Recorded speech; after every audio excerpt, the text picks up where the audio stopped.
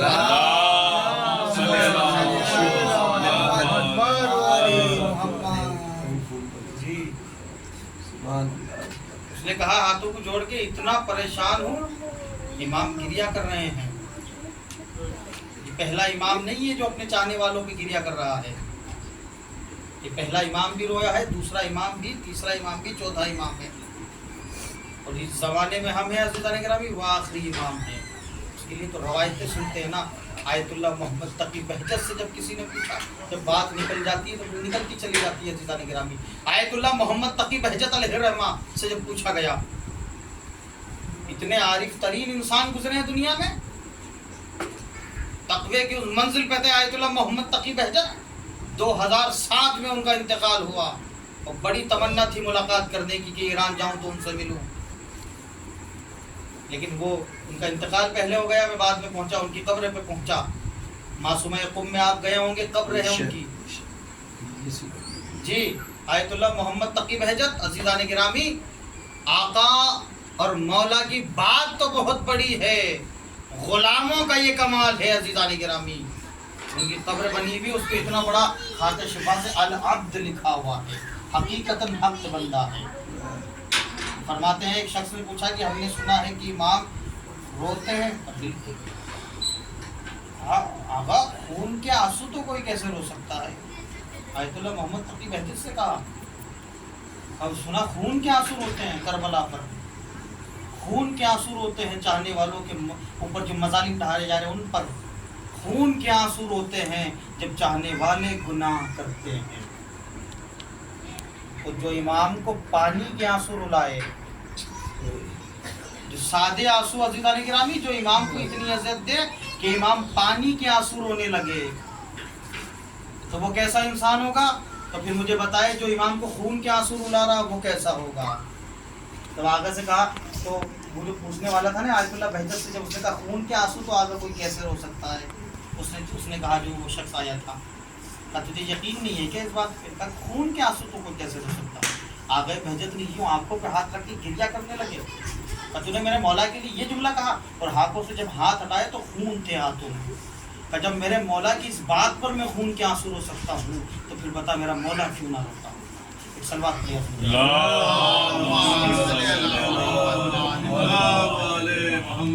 ہاتھوں کو جوڑ کر کہا مولا اتنی پریشانیوں میں مبتلا ہوں کہ مخروض تو مخروض ہوں، کھانے کے لیے بھی کچھ نہیں ہے.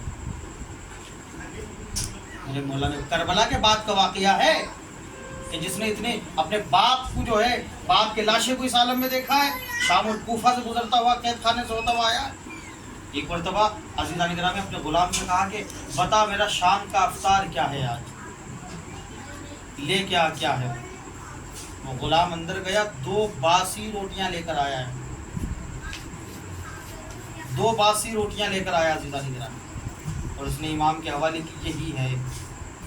امام نے اس چاہنے والے کو دی جس پہ 400 دینار کا قرض تھا، جو مقروض تھا اور پریشان اور پزمردگی حالت میں تھا، اسے وہ روٹیاں دے دی. کہا چلا جا، اللہ تیری مصیبت کو دور کرے گا. اس نے وہ باسی روٹیاں لی اور وہ گھر سے باہر نکلا. چاہنے والا تھا عزیزان گرامی، محبت کرنے والا تھا امام سے. اور راستے میں سوچتا چلا امام نے 2 روٹیاں دی ہے، میری مفلسی بھی دور ہوگی. امام نے کہا میری بھوکمری بھی دور ہوگی. چلتا چلا جا رہا ہے، راستے میں دیکھا ایک مچھلی بیچ رہا ہے ایک شخص. ایک ہی مچھلی اس کے پاس رکھی ہے اور وہ بھی باسی مچھلی ہے، باسی مچھلی ہے رکھی ہوئی ہے. اس نے اپنی روٹیاں دیکھی، اس نے وہ مچھلی دیکھی اور قریب جا کے کہا میری روٹیاں باسی ہے، تیری مچھلی بھی باسی ہے. بڑی مہربانی ہوگی کہ ایک روٹی تو لے لے، یہ مچھلی مجھے دے دے، اس لیے کہ اسے تو کوئی خریدنے سے رہا، یہ باسی ہے. فریزر تو ہوتے نہیں اس زمانے میں جو رکھتے گئے. روٹی لے لے اور یہ مچھلی مجھے دے دے. امام نے اسے دی تھی نا عزیزان کرام کی روٹیاں، کتنی مصیبتیں دور ہوگی. اس نے کہا ٹھیک ہے. اس نے مچھلی دی، باسی روٹی لے لی. 2 قدم ابھی چلا تھا کہ ایک نمک بیچ رہا تھا.